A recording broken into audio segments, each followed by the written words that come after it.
자, 여러분 반갑습니다. 2016년 6월 17일, 6월의 세 번째 금요일입니다. 자, 소리치카고요. 아침 시황 시작할게요. 잘 들리시면 숫자 7번 눌러보겠습니다. 잘 들리시면 숫자 7번, 넘버 7, 행운의 럭키 7이죠. 잘 들리시면 숫자 7번 눌러주시고요. 소리치카입니다. 잘 들리시면 아침 시황 시작하겠습니다. 잘 들리시죠? 네. 오늘 글쎄요, 아침에 이렇게 많이 무더운 느낌은 아닌 것 같아요. 네. 아침에 엄청 덥다, 아이고 더워라 이런 느낌은 아닌 것 같고, 그래도 약간 선선하다고 할까요? 그런 느낌이 좀 듭니다. 오늘 오후부터 이제 주말이죠. 그래서 아까 이제 뉴스를 보니까 이런 얘기 나옵니다. 나들이 계획, 저 강원도 가는 차량 밀릴 거다 얘기 나와주는데, 그래요. 놀러갈 시기죠. 이번 주 수요일 날, 그러니까 어제 그저께입니다. 이틀 전에 여러분들께서 만약에 이제 종목을 매도했다라고 한다면, 청산했다고 한다면 오늘 돈 들어오죠. 뽑은 현금, 자금을 가지고 주말에 가족과 함께 좋은 시간, 식사도 하시고 여행도 가시고 하면 되지 않을까라는 생각이 듭니다. 자, 그럼 금요일 아침 시황 이슈 바로 시작합니다. 미증시, 야 다행이에요. 뭐가 다행이냐? 미증시가요 반등이 있었습니다. 다우 나스닥 반등 보이시죠? 네. 양봉으로 조금씩 올라갔는데 연봉부터 갑니다. 연봉 티 안 납니까? 안 납니다. 넘어갈게요. 월봉 갑니다. 월봉 어때요? 십자형의 그 다우지수 음봉 캔들인데 그냥 이게 십자형 캔들입니다. 주봉상 그림 보신다라면 제가 어제 들었던 얘기 뭐냐면 이런 얘기였습니다. 미증시뿐만 아니라 국내증시 다 포함해서 흐름 본다라면, 파형을 본다라면 어떻게 될 수 있겠느냐? 많이 빠졌습니다. 많이 빠졌지만 많이입니다. 요렇게 내려와서 다우가 17,000포인트 중반, 한 500, 300, 400 정도에서 크게 안 무너지고 한다면 다음 주 정도에 양봉이 나오거나 되돌림 나올 수 있는 확률이 있다라고 했습니다. 있다라고 했습니다. 잠깐만요.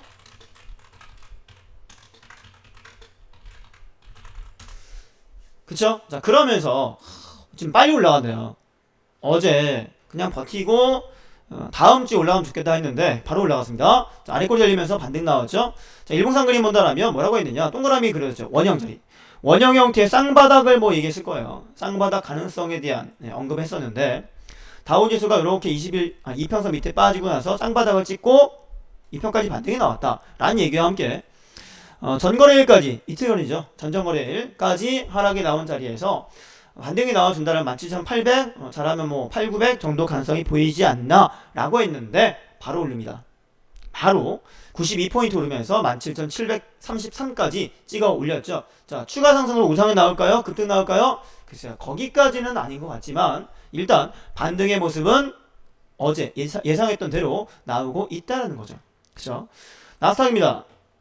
아래꼬리 음봉이에요. 나스닥 월봉 음봉입니다. 주봉 음봉입니다만 꼬리 4,800선 정도에서 꼬리가 달리면서 반등이 좀 있다는 거죠. 나스닥이 일봉 모습 똑같아요. 다우나 나스닥 똑같잖아요. 그죠? 네, 천일 다우 지수도 나스닥 지수도 올랐습니다. 나스닥은 강보 앞세 0.2%, 9.98포인트 올랐습니다. 그러면 왜 올랐을까요? 자, 우리가 알고 있는 악재 뭐 있어요? 브렉시트죠. 브렉시트에 대한 얘기가 좀 중화되지 않았을까 생각이 듭니다.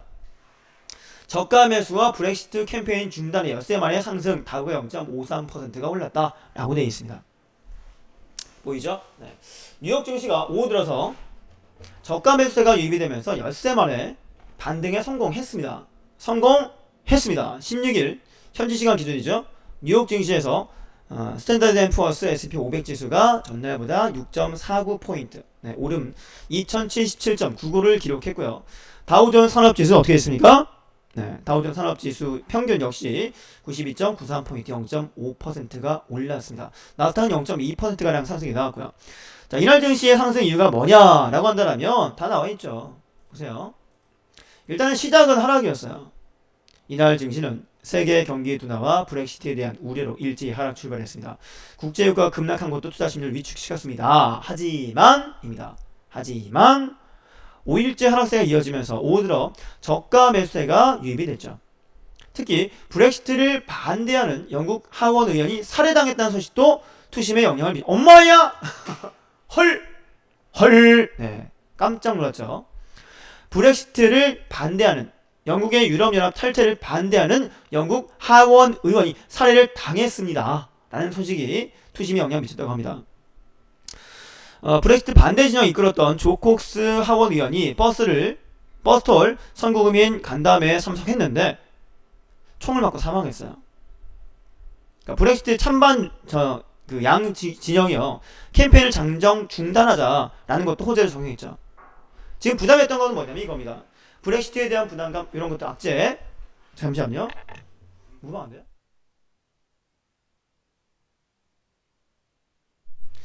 자, 요 이제 캠페인이 진행이 되게 되면 어쨌든 간에 부각이 될 수밖에 없죠. 그죠?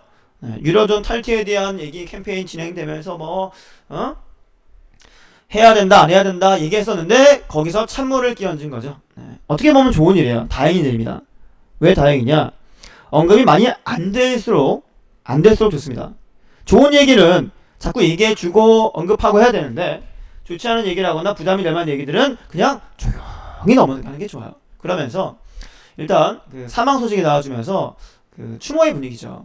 이런 분위기에서 브렉시트 해야 된다 하지 말아야 된다 싸우면 될까 안 될까요? 분위기가 세해지면서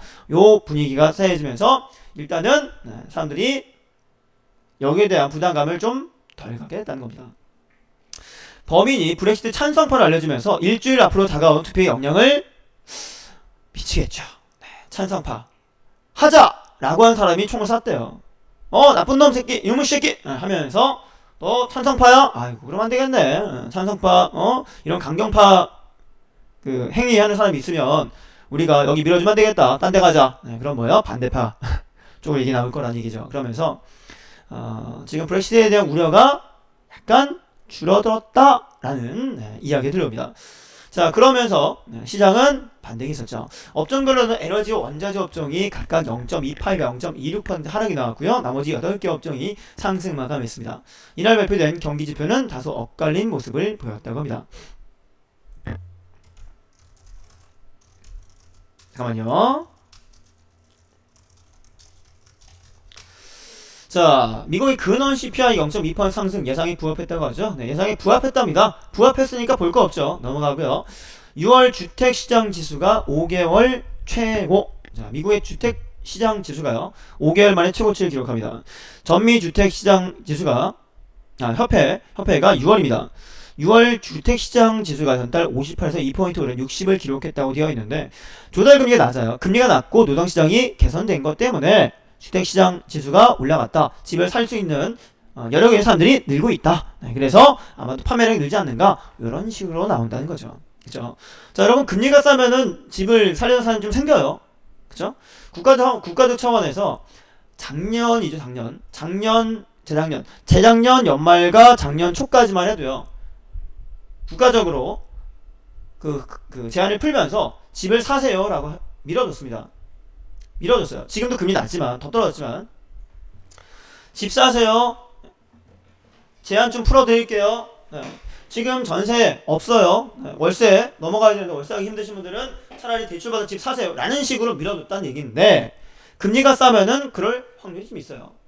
금리가 싸고 노동시장 유지가 개선이 된다라면 당연히 그럴 수밖에 없겠죠. 그러면서 주택시장 지수가 상승이 나왔다는 얘기 올려지고 있고요.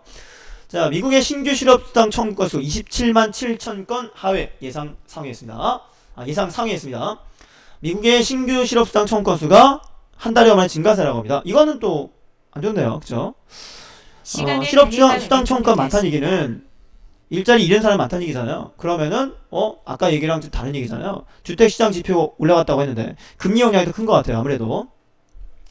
자, 국제유가가 미국 성장률 전망 하락으로 성장률 전망으로 떨어졌고요. 국제유가 떨어졌다는 얘기고요. 브렉시트 우려에 3%대 급락이 나왔습니다.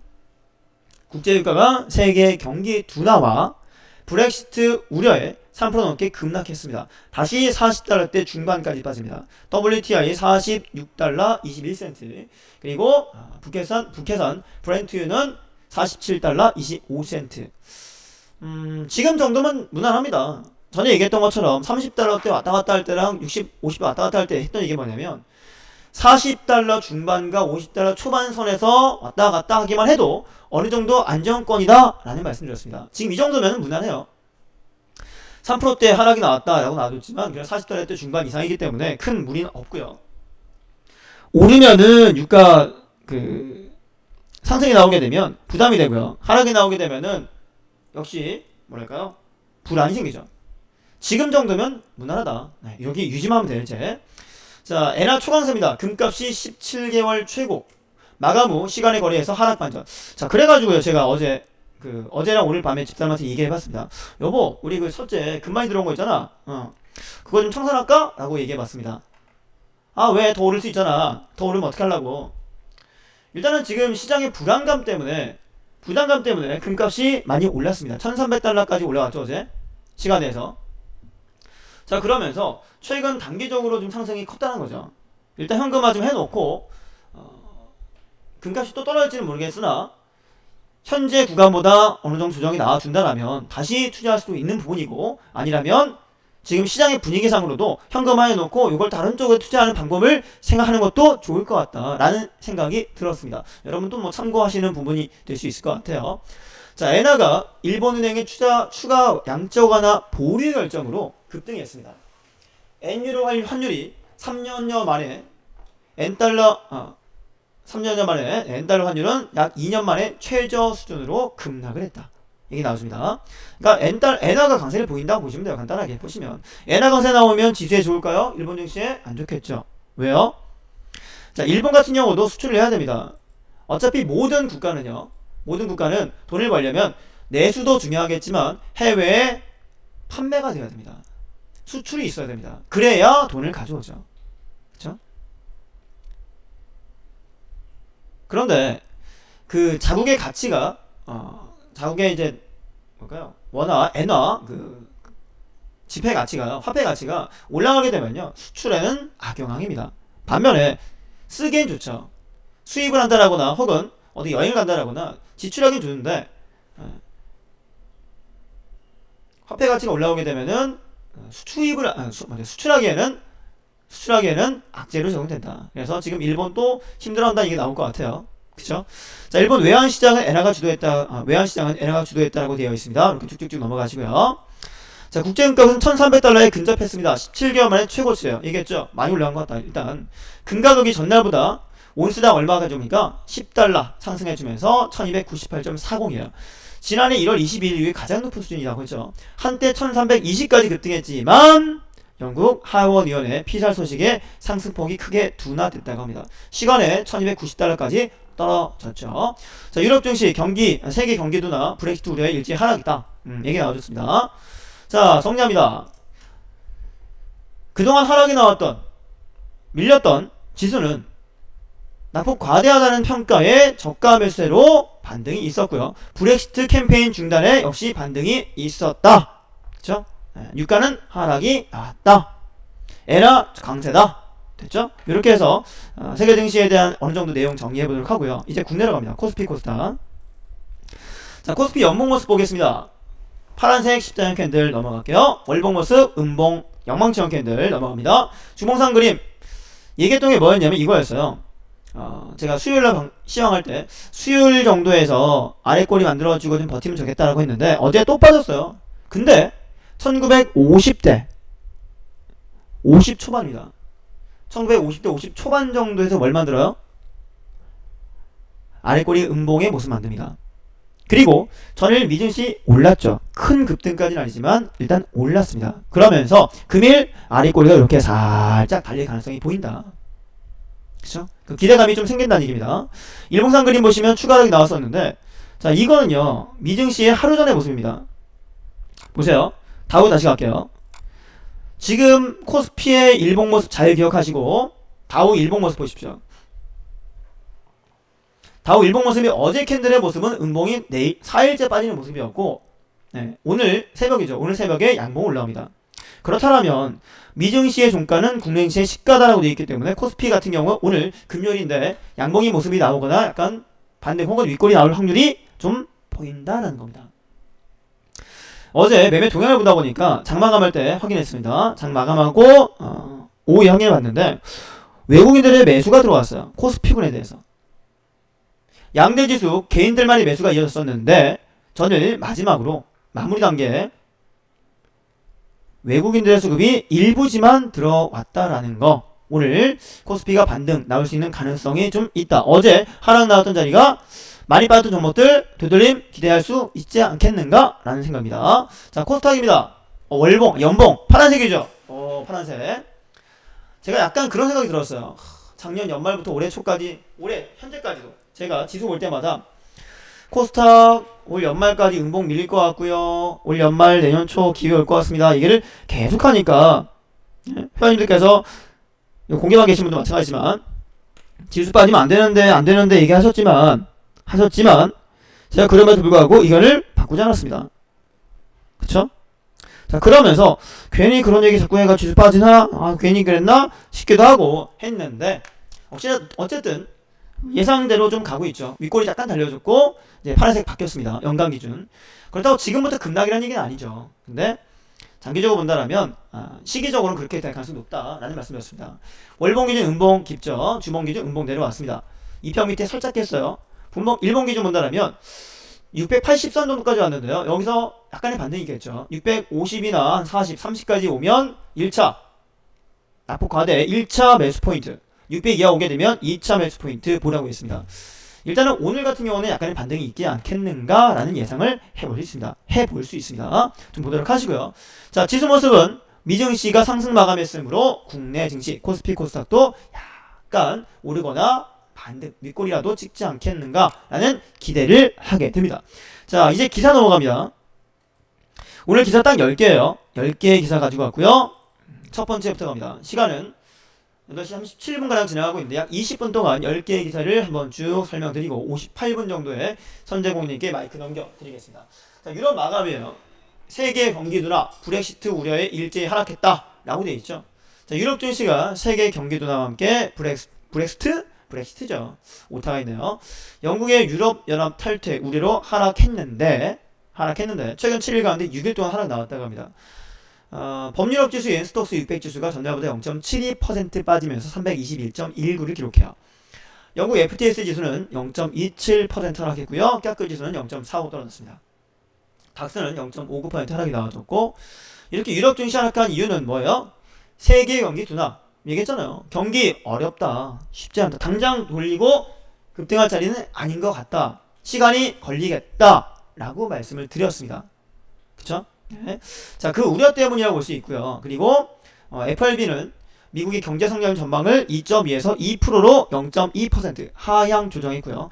기준금리 인상이 더 완만하고 천천히 진행될 것이다. 기준금리가 부담감으로 작용하지만 기준금리를 올리지 않는다는 얘기는 시장이 어렵다는 얘기입니다. 어쨌든 기준금리 올리더라도 시장 상황이 나아질 필요가 좀 있어요. 자, 그래서 유럽 증시가 하락으로 마감했다라는 거고요. 엔화 추가 양적 완화 보류에 급등했다고 하죠. 달러 약세입니다. 자, 엔화가 일본 은행의 추가 양적 완화 보류 결정으로 급등했어요. 아까 얘기했던 내용입니다. 엔유로 환율이 3년여 만에, 엔달러 환율은 2년 만에 최저 수준으로 급락을 했습니다. 뉴욕 외환시장에서 주요국 통화에 대한 달러 가치 보여주는 인덱스가요, 전날보다 0.09% 하락했습니다. 94.51이죠. 보통 그 지표를 보게 되면 100을 기준으로 많이 봅니다. 100을 기준으로 거의 시작을 하죠. 우리나라 코스피 시작도 예전에 처음에 했을 때 100으로 시작했습니다. 그리고 뭐 지금 1900 와 있는 모습인데 코스닥도 마찬가지고요. 기본은 100입니다. 그러면 지금 94.51이라는 얘기는 원래 처음 설정했던 구간보다 떨어졌다는 얘기입니다. 오전 한때 95.32까지 상승했지만 낙폭을 키웠다고 되어 있죠. 외환시장의 주도 누구? 엔화, 일본이 중심입니다. 엔달러 환율 역시 급락했다 나와줬고요. 104.42엔 정도. 한때 104엔대가 붕괴되면서 22개월 만에 최저치로 떨어지기도 했다고 하는데, 뭐 자세히 보면은 좋지만 자세히 봐서 잘 모르죠. 정리하자면 그냥 엔화가 강세다. 엔화 강세다 라고 보시면 돼요. 자, 안전자산입니다. 엔화 같은 경우도 안전자산으로 생각이 되기 때문에 달러, 엔화, 금값, 유가 등등을 안전자산 많이 보게 됩니다. 시장이 불안하다 보니까 경제 대국 일본의 엔화가 강세를 보이기도 한다라는 겁니다. 그리고 정책금리가 일본은 이제 마이너스 금리에 0.1% 마이너스입니다. 0.1%면 은행에 돈을 주는 게 아니라 돈 내라는 얘기인가요? 그죠? 우리나라 같은 경우도 지금 금리가 많이 떨어져가지고 은행에 돈을 맡기기도 그렇고 뭐 어디 뭐 할 데도 없고 막 그랬고 떠다니는 자금이 많다고 하는데 이런 자금들이 어디로 가야 되느냐? 역시 주식시장으로 가야겠죠. 네. 증권업종으로 넘어와야 됩니다. 우리 회사는 뭐 투자를 크게 받지 않기 때문에 문제 상관없지만 증시에 자금이 유입이 될 때 그만큼 요 업종들도 이 시장들도 조금 더 성장할 수 있는 기회가 되지 않겠는가, 오히려 기회의 자리가 되지 않겠는가라는 생각을 해보게 됩니다. 다음에 바이오 코리아 숨막히는 24시간의 현장이라고 되어 있는데 간단하게 보게 되면 뭐냐면요, 바이오 업종에 대한 투자 그리고 성장에 대한 얘기입니다. 자, 미국 샌프란시스코 기자가 정리한 내용인데요. 바이오 의약품 산업이 국가 미래의 핵심 먹거리 사업으로 주목을 받고 있다. 근데 이 얘기는 뭐 사실 작년부터 했던 얘기예요. 작년 재작년부터 했던 얘기입니다. 장기적으로 바이오 그리고 제약 볼 수밖에 없다고 했어요. 국가 정책으로 밀고 있잖아요. 그죠? 세계 시장을 겨냥한 한미약품의 대규모 기술 수출과 셀트리온의 바이오시밀러 엠시마가 손에 잡히는 결과를 냈다고 합니다. 한미약품 틈새 시장 전략과 셀트리온 패스트 팔로워 정책 관련 전략은 관련 시장의 세계 최고 수준이라고 합니다. 이른바 한국형 바이오 모델. 한국형 바이오 모델이 올해 기점으로 세계 최대 바이오 시장 미국에 본격 진출을 합니다.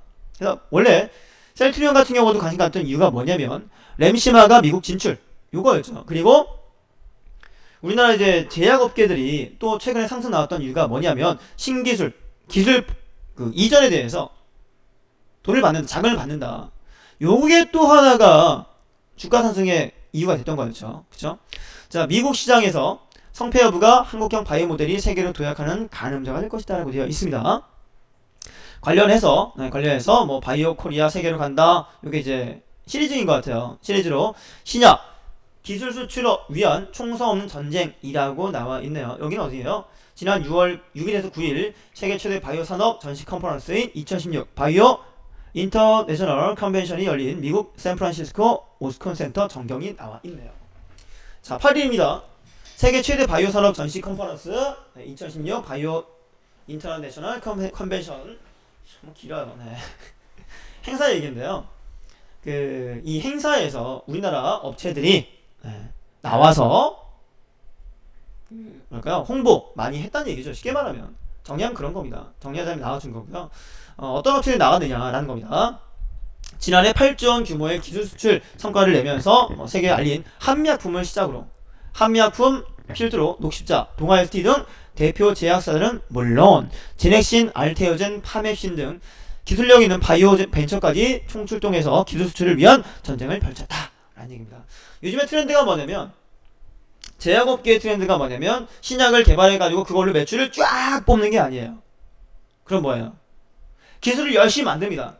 만들어서 우리가 이거를 제품을 만들어서 제약을 뽑아가지고 보급을 하고 유통을 해서 그거를 돈을 뽑는 게 아니라 그러한 기술을 만들어서 기술을 이전하고 판매하는 겁니다. 기술 이전을 통해서 자금을 빨리 받는 거예요. 그게 낫겠죠. 그쵸? 잠시 뒤에 우리 삼성에서 인수한 소프트웨어 관련 얘기가 있는데 그거랑 비슷한 거예요. 잠시 뒤에 내용 좀 더 보도록 하겠습니다. 자, 기술을 만들게 되면 그 기술을 만드는데 들어간 자금들, 투입된 연구 용역비가 있습니다. 그 용역비를 뽑으려면 유통하고 중간 마진 단계에서 뭐 경산을 하고 해서 뽑는 게 오래 걸리죠. 그런데 대기업이라거나 글로벌 기업의 기술을 빨리 이전해버리고 회사를 키운 상태에서 M&A 시켜버린다거나 판매 매각해버리게 되면 자금을 금방 뽑습니다. 그쵸? 예를 들어 제약을 하나 신제품을 만들기 위해서 신약을 만들기 위해서 한 5년 동안에 한 100억을 투입했다. 100억 투입했는데 시장 규모가 커서 한 5조 규모인데 1년에 초년도에 매출이 한 5억이 나오고 그 후년도에 20억이 나오고 그 후년도에 50억이 나오고 약 10년 뒤에 1조 원이 나온다 라고 하더라도 연구 용역비를 다 뽑으려면, 투자비를 뽑으려면 최소 2년은 걸리겠죠. 근데 만약 해당 기술을 10조 원 정도의 시장 규모가 있는 신제품, 신기술이죠. 신기술을 대기업에 판매를 한다면 얼마에 팔까요? 못해도 몇천억에서 조 단위로 판매된다는 거죠. 바로 몇 배, 몇십 배, 몇천 배를 뽑을 수 있다는 얘기예요. 그러다 보니까 기술 수출로 넘어간다는 분위기예요. 본대체 보이시죠? 기술 수출의 최전선 숨막히는 24시간. 이게 나오는 거죠. 이제는 기술을 판매한다. 수출을 한다. 이게 최적의 시기로 다가왔다는 겁니다.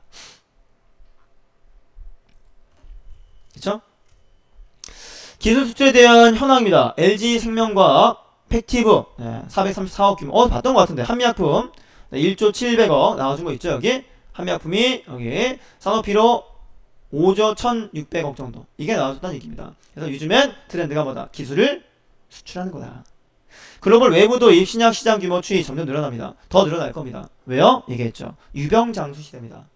병원에 가서 치료받아야 되고 좋은 약을 먹어야 되고 몸 관리해야 되고 그렇게 될 수밖에 없어요. 그쵸? 자, 그래서 지금 제약업계들이 신기술 도입을 해가지고 요거를 수출하려고 애를 쓰고 있다. 안간힘을 쓰고 있다라는 겁니다. 됐죠? 자, 다음에 이제 리스크 얘기입니다. 부담감 얘기예요. 증시의 3대 리스크. 중국 경기, 미국 금리, 한국 구조 조정입니다. 네, 회원님 반갑습니다. 네, 어서오세요. 지금 우리가 지금 조심해야 할 부분들이 몇 가지가 있는데 그 중에 그 세 가지를 잡아놓은 거예요. 중국의 경기 둔화입니다. 중국이 갑자기 너무 올랐어요. 갑자기 너무 급성장했습니다. 원래 요거 약간 비유하자면 이렇게 볼 수 있어요. 우리 어머님들 혹은 아버님들 보시면 임신을 하잖아요. 임신을 하면은 배가 이렇게 올라오잖아요. 배가 부풀어 오르잖아요. 부풀어 오르는데 물론 이제 부풀어 오를 때 배가 이제 많이 안 커지는 분도 계시긴 한데 배가 이제 많이 남산처럼 부풀어 오른다는 표현을 합니다. 부풀어 오르게 되면 단계적으로 이게 쫙 이렇게 애가 크기 때문에 볼록 튀어나옵니다. 진짜. 그러면 평소에 이게 여유분이 없던 피하 지방의 여기 피부에 여유분이 없던 경우는 갑자기 터지면 어떻게 되는지 아세요? 옆에 터요. 살이 줄이 쫙쫙쫙 가면 터집니다. 무슨 말을 하려고 하느냐? 뭐든지 갑자기 변화가 나온다라면 그 반대 영향이 나와요. 부작용이랄까요? 그게 나옵니다. 시장도 갑자기 확 성장한다라거나 회사도 갑자기 커진다라거나 그러면 내실을 달지 못한 상태에서 커진 거기 때문에 중간에 구멍이 날 수 있는 로스가 날 수 있는 그 자리들이 있습니다. 중국 경기 같은 경우도 최근 몇 년 사이에 갑자기 폭발적인 성장했기 때문에 그 안정성 이런 부분들이 받쳐주지 않는다는 얘기예요. 그래서 갑작스러운 성장이 나와줬고 이 성장 속도를 유지하지 못한다라면 이건 경기의 둔화로 돌아갑니다. 중국의 경기 둔화 요거 지금 굉장히 큰 리스크가 된다는 거죠. 하반기 이후에 증시 리스크의 가장 큰 부분이 뭐예요? 중국의 경기 둔화입니다. 회복 둔화입니다. 경기 회복 둔화입니다. 그리고 미국의 금리 인상이죠. 요거는 우리 올해 초부터 얘기했던 거였는데 금리 인상 해가지고 올리면은 증시에 떨어집니다. 부담스럽습니다. 얘기 계속 해가지고 얼마 전까지도 얘기했잖아요. 바로 얼마 전까지도 금리 동결하기 전까지 동결 전까지 두 가지 악재였습니다. 미증시에 뭐였어요? 미증시 아니에요. 세계 증시에 브렉시트와 금리 인상이었습니다. 근데 금리 인상은 넘어갔으니 다행인데 끝난 건 아니죠. 앞으로도 나오겠죠. 올해 한 번이나 두 번은 나올 겁니다. 이게 두 번째 악영향이고요. 그리고 세 번째 뭐야? 국내 기업 구조조정입니다. 삼손입니다. 삼손이. 전부 다 국가적 차원의 리스크예요. 가장 가까운 중국의 경기가 안 좋아진다라면 중국에 수출을 한다거나 거기서 기업을 운영하고 있는 기업들도 어려울 수밖에 없다. 그러면 당연히 거기서 이제 다 파생되는 거예요. 문제 생기는 거죠. 미국의 금리 인상 이게 나와준다라면 미국이 또 거대 시장이잖아요. 방금 봤던 기사가 뭐였냐면 방금 봤던 기사가 이거죠. 요거 바이오 산업의 수출권 미국에 진출해가지고 어쩌고 이게 나왔잖아요. 여기서도 문제 생긴다는 거죠. 그래서 금리 인상도 두 번째 악재로 가장 크게 나와주는 거고 최근에 국내 기업들 구조조정이라거나 정리되는 부분들이 많이 있습니다.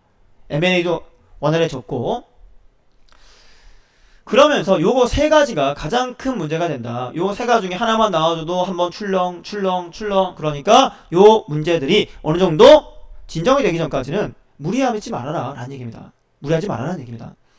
자, 설문조사에서 나왔던 얘기예요. 하반기 이후 조심할 게 뭐냐라고 했더니만 중국이 첫 번째예요. 두 번째가 미국 금리예요. 세 번째가 우리나라의 구조조정이다 라고 되어 있습니다.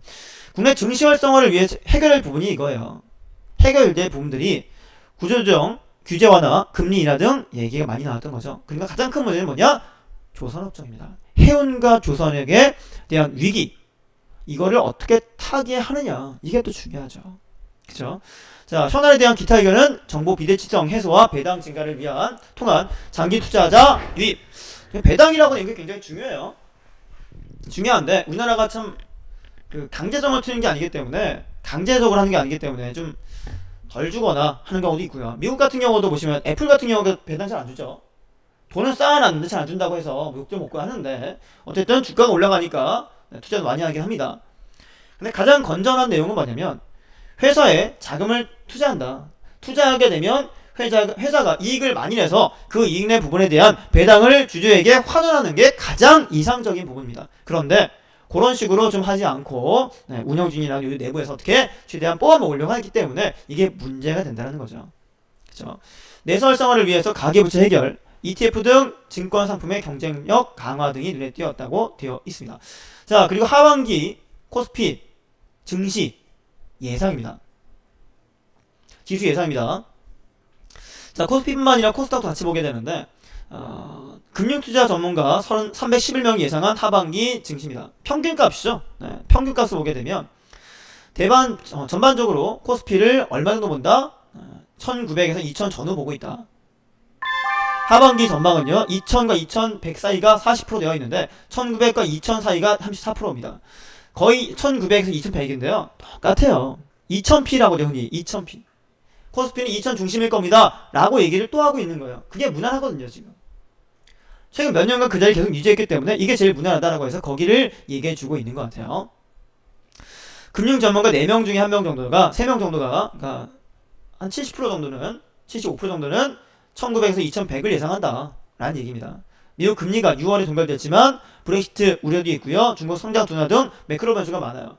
조선 해운업종의 구조조정 여파 때문에 경기도 좋지 않습니다. 그래서 급등하지 못할 거다. 그나마 현상 유지 1900과 2100 사이만 돼도 양호하다 라고 얘기하고 있는 거예요.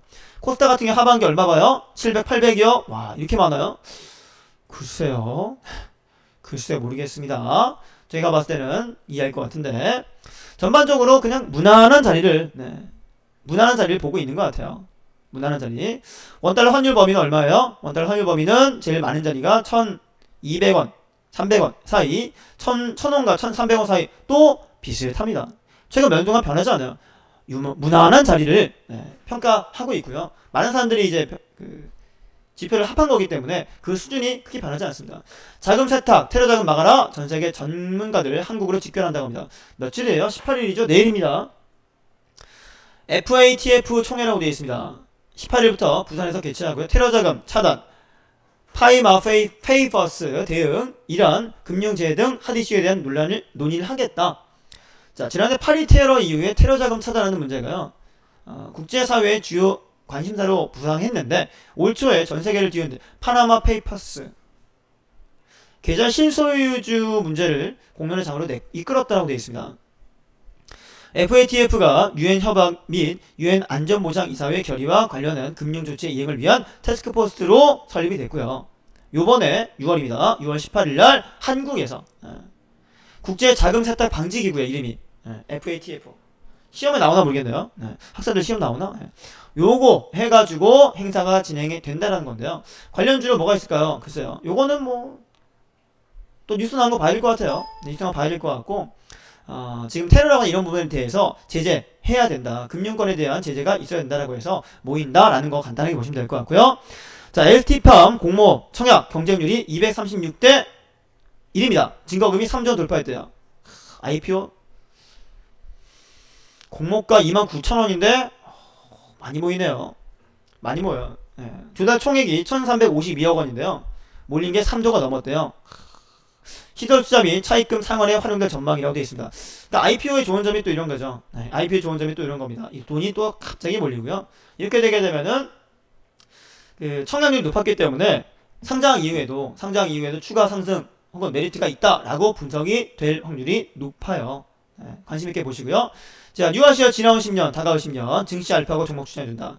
여러 번 얘기했습니다. AI가 이제 선점한다. 모든 산업에 대해서 자리를 잡고 AI를 빼고는 말할 수 없게 될 거라고 합니다.